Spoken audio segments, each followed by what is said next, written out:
इतिहास में देखा जाए तो जापान कई बार खतरनाक अर्थक्वेक और सुनामी की लपेट में रहा है।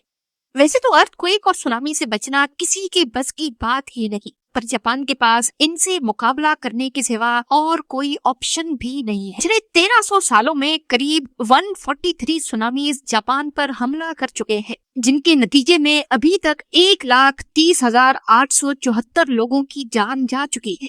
इनमें सबसे खतरनाक ईयर 1741 में आया था, जिसमें सुनामी की वेव 90 मीटर ऊंची थी। अफसोस की बात यह है कि जैसे जैसे वक्त गुजरता जा रहा है, जापान में सुनामी का खतरा भी बढ़ रहा है। सिर्फ 2022 में ही 300 से भी ज्यादा अर्थक्वेक्स रिकॉर्ड किए गए हैं। हत्ता के कई बार एक दिन में 3 से 4 अर्थक्वेक्स भी रिकॉर्ड किए जा चुके हैं। जापान दुनिया का वाहिद मुल्क है जहां अर्थक्वेक्स इतने कॉमन हैं कि यहाँ पर स्काई स्क्रैपर्स को अर्थक्वेक प्रूफ बनाना कंपलसरी होता है। जबकि 2000 से लेकर 2022 तक जापान 5 मर्तबा छोटे बड़े सुनामी को बर्दाश्त कर चुका है, जिनमें 2011 वाला सबसे जानलेवा था। 11 मार्च 2011 को ओशिका पेनिनसुला से 72 किलोमीटर ईस्ट में समंदर के अंदर 9.1 मैग्नीट्यूड का अर्थक्वेक पूरे 6 मिनटों तक चलता रहा, जिसकी वजह से एक मैसिव जायंट सुनामी ने जन्म लिया। ये दुनिया का चौथा बड़ा अर्थक्वेक, जबकि जापान की रिकॉर्डेड हिस्ट्री का सबसे बड़ा था। इसके नतीजे में जो सुनामी पैदा हुआ, उसने समंदर में 55 मीटर या फिर 180 फीट ऊंची लहर पैदा की। पानी की लहरें 700 किलोमीटर फी घंटा की स्पीड से सेंडाई सिटी में दाखिल हुई और कोस्ट से 10 किलोमीटर अंदर तक पहुंची। सुनामी का सबसे बड़ा मसला ये होता है कि मॉडर्न टेक्नोलॉजी से भी इसको प्रिडिक्ट नहीं किया जा सकता। लिहाजा सेंडाई के रेजिडेंट्स, जिनको सिर्फ 8 मिनट पहले सुनामी की वार्निंग दी गई थी, उनमें से हजारों लोगों को भागने का मौका भी ना मिल सका। इस वाक़े की वजह से 2,28,000 लोग बेघर हो गए और 15,000 लोग अपनी जान से हाथ धो बैठे।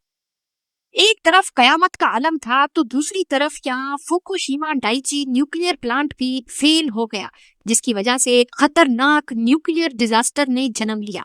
जापान को इस सुनामी ने टोटल 235 अरब डॉलर्स की चोट पहुंचाई, जिसको दुनिया का सबसे महंगा डिजास्टर भी माना जाता है। अब यहाँ सवाल ये पैदा होता है कि जापान हमेशा से ही सुनामी की लपेट में क्यों रहता है। इसकी सबसे बड़ी वजह जापान की जियोग्राफिकल लोकेशन है। पैसिफिक ओशन का ये पूरा हिस्सा जो आप देख रहे हैं, ये दुनिया में 90% अर्थक्वेक्स, वोल्केनिक इरप्शंस और सुनामी का बायस बनता है। ये जो रिंग बन रही है, इसको द रिंग ऑफ फायर कहा जाता है। इसके नीचे दुनिया के सबसे ज्यादा एक्टिव वोल्केनोज मौजूद हैं, जिनको कई टेक्टोनिक प्लेट्स ने घेर रखा है। और बदकिस्मती है जापान की कि वो बिल्कुल इस रिंग के बेल्ट पे आता है। यही वजह है कि यहाँ हर आए दिन अर्थक्वेक्स और हर आए साल टाइफून या फिर सुनामी का हमला होता है। इन सब मुश्किलात के अलावा जापान का एक और मसला भी है, और वो ये है कि पूरे जापान का 70% लैंड एरिया सिर्फ पहाड़ों से भरा हुआ है, और जो 30% फ्लैट सरफेस है वो ज्यादातर सिर्फ कोस्टल एरियाज में ही मौजूद है, जहाँ सुनामी का खतरा हर वक्त मंडला रहा होता है। पहाड़ों पर पूरे शहरों को शिफ्ट करना तो एक इम्पॉसिबल टास्क है, लेकिन अपनी कोस्टल सिटीज को बचाने के लिए जापान पिछली सदी से मेहनत कर रहा है और इसकी अप्रोच सबसे अलग है। जापान ने अपने हाई रिस्क एरियाज को बचाने के लिए कोस्ट पर सी वॉल बनाई है, और ये कोई अभी की बात नहीं है, बल्कि सी वॉल्स काफी अरसे से जापान के कोस्ट का हिस्सा रही है। 1896 और 1933 में भयानक टाइफून ने जापान के टेरो नामी गांव पर हमला किया था, लेकिन उसके बाद ये गांव कोस्टल डिफेंस सिस्टम की एक आला तरीन मिसाल बन गया, जहां जापान ने 2.4 किलोमीटर लंबी और 10 मीटर ऊंची 2 वॉल्स खड़ी करके गांव को समंदरी लहरों से काफी हद तक बचा दिया। इसके बाद जापान की दूसरी कोस्टल सिटीज में भी ऐसे ही स्ट्रक्चर बनाए गए, लेकिन 2011 वाला सुनामी इन दीवारों से भी कहीं ज्यादा बड़ा था। सी वॉल जो सिर्फ 8 मीटर ऊंची वेव्स को रोकने के लिए बनाई गई थी, सुनामी की ये लहरें 12 से 15 मीटर ऊंची थी। इन 10 मीटर की दीवारों ने बेशक सुनामी की लहरों को काफी हद तक रोका, लेकिन कई मकामात पर लहरों ने पूरे के पूरे स्ट्रक्चर ही उखाड़ दिए। 2011 अर्थक्वेक के बाद जापान ने सी वॉल्स को और ज्यादा ऊंचा और लंबा करने का फैसला किया। इस काम के लिए 1200 करोड़ डॉलर्स अलग किए गए और फैसला किया गया कि ईस्टर्न कोस्ट पे 400 किलोमीटर लंबी 15 मीटर ऊंची दीवार बनाई जाएगी। ये दीवारें पिछली दीवारों से करीब 5 मीटर ऊंची, जबकि इनकी फाउंडेशन जमीन में 25 मीटर अंदर तक अपनी जड़ें मजबूत किए हुए है। इनकी चौड़ाई भी पहले से काफी ज्यादा रखी गई है और इनका स्ट्रक्चर और डिजाइन खास तौर पर सुनामी वेव्स को रोकने के लिए बनाया गया है। इस काम के लिए पहले सिमुलेटर की मदद से आर्टिफिशियल सुनामी पैदा किया गया, जिससे इंजीनियर्स ने हर तरह के वेव पैटर्न पे वॉल्स को टेस्ट किया। एक वाइब्रेटर की मदद से 2011 अर्थक्वेक जैसा पैटर्न पैदा किया गया। वेव्स कितनी बड़ी होंगी तो कितना प्रेशर जनरेट करेंगी, ये सब पहले सिमुलेटर की मदद से कैलकुलेट किया गया था। सिमुलेटर पे नोटिस किया गया कि 2011 सुनामी की लहरों ने डायरेक्टली जापान को नुकसान नहीं पहुंचाया था, बल्कि इसने फ्लड की सूरत में, सैलाब की सूरत में आगे ट्रेवल किया। और ऐसा इसी वजह से हुआ क्योंकि सी वॉल्स ने काफी हद तक वेव्स का प्रेशर तोड़ दिया था। सिमुलेटर पे टेस्टिंग के बाद सी वॉल्स को अब कर्व शेप में डिजाइन किया गया है, जिसमें क्लियरली देखा जा सकता है कि पानी जब सी वॉल से टकराएगा तो इसका कर्व शेप लहर को वापस यू टर्न करवाएगा और ऐसे एक लहर वापस पलटकर पीछे से आने वाली दूसरी वेव का प्रेशर तोड़ेगी।